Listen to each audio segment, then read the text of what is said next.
आज हम बात करने वाले हैं एक सच के बारे में, उस सच के बारे में जो शायद किसी ने आपको सीधा नहीं बताया।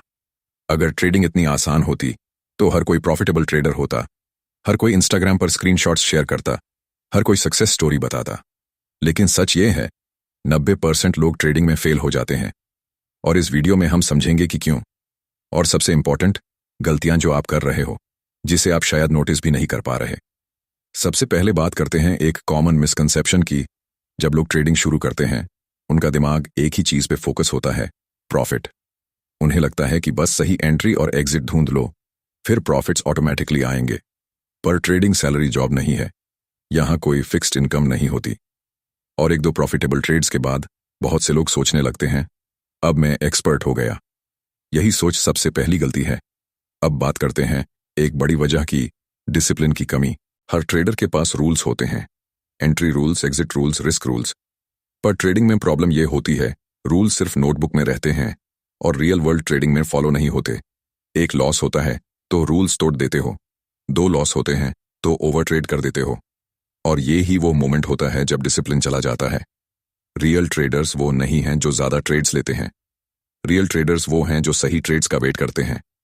याद रखो, बेस्ट ट्रेड कभी कभी नो ट्रेड होता है। अब हम बात करते हैं ओवर ट्रेडिंग के बारे में।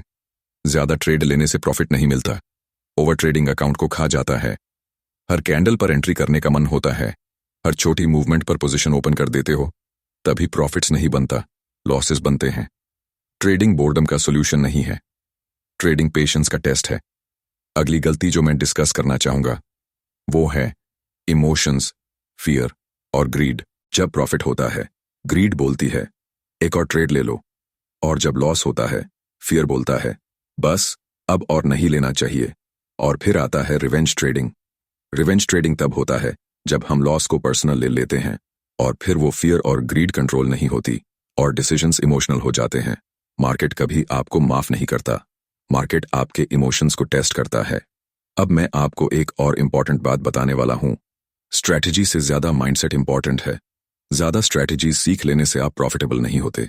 स्ट्रैटेजी सिर्फ एक टूल है, पर माइंडसेट वो आपकी सोच है जो आप हर ट्रेड में दिखाते हो। एक एवरेज स्ट्रैटेजी जो कंसिस्टेंटली फॉलो की जाए, वो एक एडवांस स्ट्रैटेजी से ज्यादा काम करती है, अगर आप उसे डिसिप्लिन के साथ फॉलो करो। ट्रेडिंग एक स्किल नहीं, ट्रेडिंग एक माइंडसेट का गेम है, और वो माइंडसेट आता है पेशेंस, डिसिप्लिन और एक्सेप्टेंस से। अब एक और जरूरी बात, लॉस एक्सेप्ट ना कर पाना। लॉस कोई इंसल्ट नहीं है, लॉस एक पार्ट है बिजनेस का। हर बिजनेस में लॉस होता है, और ट्रेडिंग बिजनेस भी है।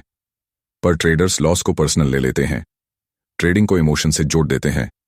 और जब आप ट्रेडिंग को इमोशनल लेते हो, तभी मार्केट आपको पकड़ लेती है। मार्केट आपको रिवॉर्ड नहीं करती, मार्केट आपको टेस्ट करती है। जो लोग लॉस एक्सेप्ट कर लेते हैं और अपनी मिस्टेक्स से सीखते हैं, वही लोग लॉन्ग टर्म प्रॉफिटेबल होते हैं। और सबसे बड़ी बात, मार्केट फ्यूचर प्रेडिक्ट नहीं करती, मार्केट प्रोबेबिलिटीज के साथ काम करती है।